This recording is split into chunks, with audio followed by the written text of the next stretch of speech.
Hello दोस्तों, winner career institute में आप सभी का स्वागत है। मैं हूं एएस बाई साउल आदिवासी।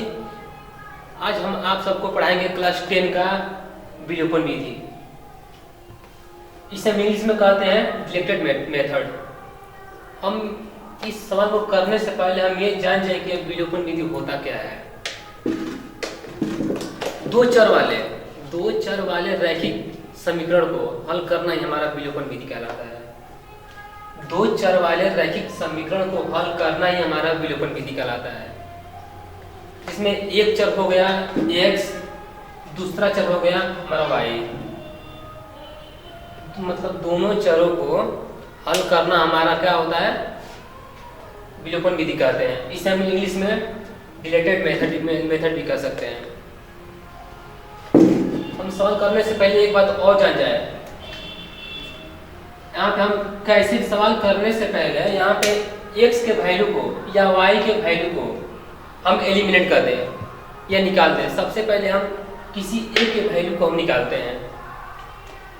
किसी x के वैल्यू को हम कर दें या y के वैल्यू को हम एलिमिनेट कर दें।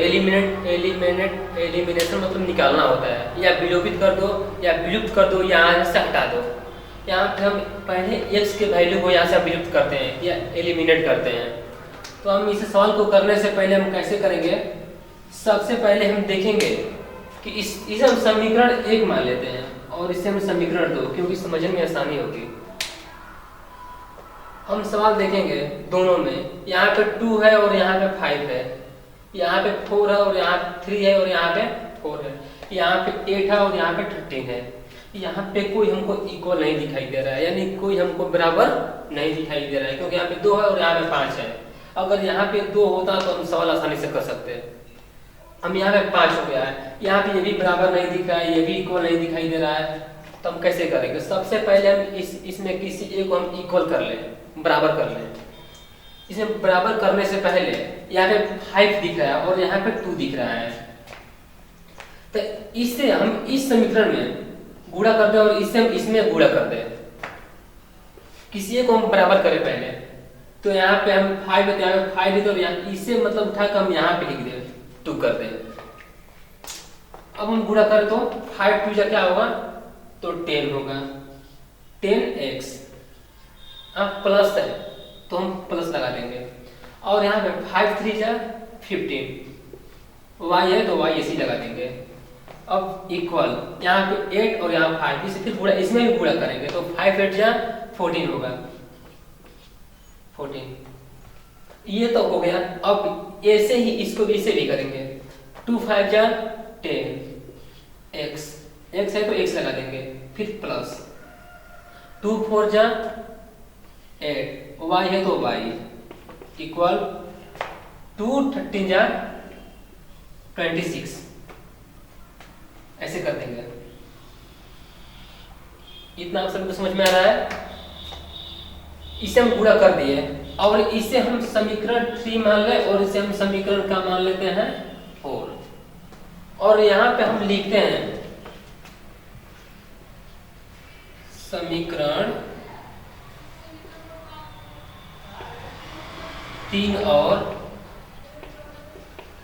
4 को घटाने पर, और इसे हम घटाएंगे तो यहाँ पे कुछ हम इसे नहीं देखेंगे, इस चिन्ह से हमें कोई मतलब नहीं है। सबसे पहले हम इस चिन्ह को देखेंगे, यहाँ पे कुछ नहीं तो क्या है, प्लस है, तो ये इसके नीचे हम क्या कर देंगे, माइनस कर देंगे। यहाँ पे प्लस है, हम पहले बता के इसको नहीं देखेंगे, इसी से देखेंगे। यहाँ पे प्लस है तो यहाँ पे माइनस कर देंगे, और यहाँ पे भी क्या है, प्लस है, तो यहाँ पे भी हम माइनस कर देंगे। अब यहाँ पे 10x है और नीचे भी 10x है, तो इससे ये तो कट जाएगा, यहाँ पे क्या हो जाएगा, 0 हो जाएगा। और यहाँ पे 15y है और यहाँ पे नीचे 8y है, तो प्लस माइनस माइनस होता है। 15 में से हमारा यहाँ पे 14 है और यहाँ पे 26 है। अब इससे हम माइनस करेंगे तो यहाँ पे घास लेंगे तो यहाँ पे 10 होगा, 10 में से हम 6 माइनस करेंगे तो 4 बचेगा, यहाँ पे 3 बचेगा, 3 में से 2 माइनस करेंगे तो 1 बचेगा। यहाँ तक समझ में आ रहा है। एक बार बता दे रहा हूँ इसे,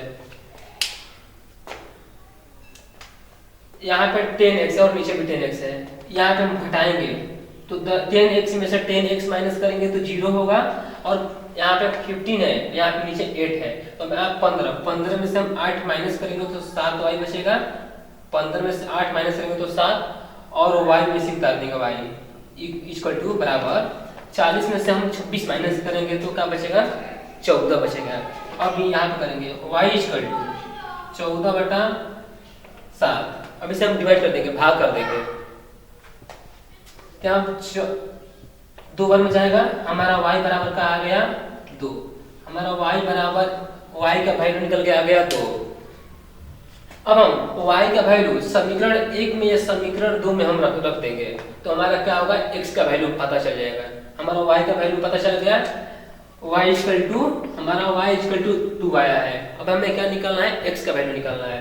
तो x का वैल्यू निकालने के लिए हम समीकरण, इसका मान, इसका वैल्यू हम समीकरण 1 में या समीकरण 2 में किसी में भी रख के निकाल सकते हैं। तो हम समीकरण 1 में रख ले रहे हैं, तो यहाँ पर समीकरण 1 हमारा क्या था, ये था, यहाँ हम इसे मिटा दे रहे हैं। आप लोग यहाँ पे स्क्रीनशॉट करके और यहाँ बात देख सकते हो। हमारा क्या y का वैल्यू हमको हमारा निकल के आया था, क्या y इक्वल टू 2। अब हमें क्या मानेंगे, x का वैल्यू निकालना है, तो हम क्या लिखेंगे, y का मान समीकरण 1 में रखने पर, हम y का मान समीकरण 1 में रख दे रहे हैं। यहाँ पे समीकरण 1 क्या था हमारा, 2x plus 3y equal to 8 था।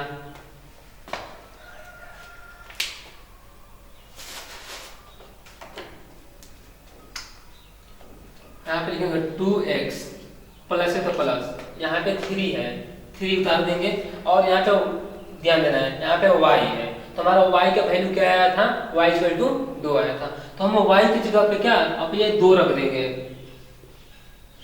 2 बराबर 8। अब ऐसे 2x प्लस 3 दूनी 6, 3 2 6 होगा, इक्वल टू 8। अब यहाँ पे क्या करेंगे, 2x इक्वल टू, अब यहाँ पे हम चर को एक साइड और अचर को एक साइड कर देते हैं, तो यहाँ पे 6 है, 6 को हम इस साइड कर ले रहे हैं, तो हम 6 को इस साइड करेंगे तो इसका चिन्ह क्या होगा, बदल जाता है। कभी भी हम इक्वल के इधर अंग या इधर अंग मतलब दाएं बाएं करते हैं तो उसका हम चिन्ह बदल देते हैं। तो यहाँ पे प्लस है, इसे हम इस साइड करेंगे तो इसका चिन्ह बदल के माइनस हो जाएगा, तो इक्वल टू यहाँ पे 8 माइनस 6, क्योंकि हम 6 को इसके इस साइड लाए हैं तो इसका चिन्ह प्लस था तो हमारा माइनस हो गया है। अब 2x बराबर 2, तो हम क्या करेंगे, x बराबर 2/2/1, तो हमारा x का वैल्यू क्या निकल के आ गया, 1। हमारा y का वैल्यू आया था 2 और x का वैल्यू निकल के आ गया 1। इस तरह से हम अपना सवाल को कर सकते हैं। और हाँ, एक बात और, अगर आप ये सवाल कर दिए, अगर फिर भी कंफ्यूज हो कि हमारा सवाल सही है कि गलत है, तो हम इस सवाल को हम कैसे चेक कर लें कि हमारा सवाल सही है कि गलती है, इसके लिए भी एक तरीका है, हम ही बता रहे हैं।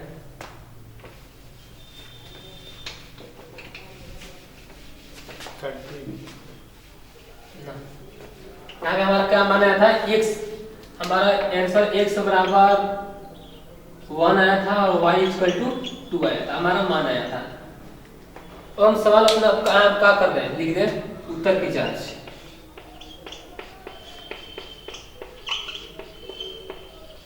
उत्तर की जांच लिख दें, हम चेक करके हमारा सवाल सही है कि गलत है, जो हम सवाल को किए हैं।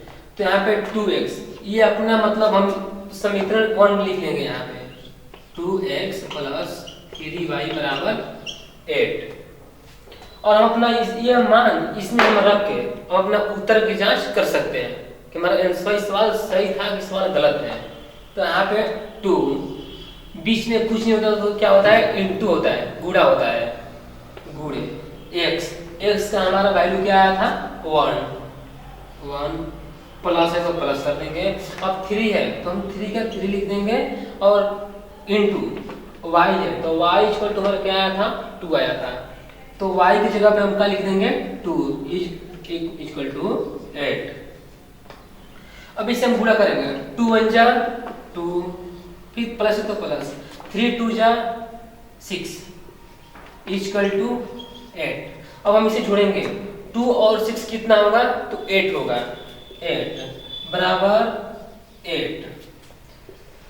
अगर हमारा दोनों तरफ इक्वल के इस साइड और इस साइड अगर हमारा दोनों संख्या अगर बराबर आए, सेम आए, तो हम समझें कि हमारा सवाल क्या है, सही।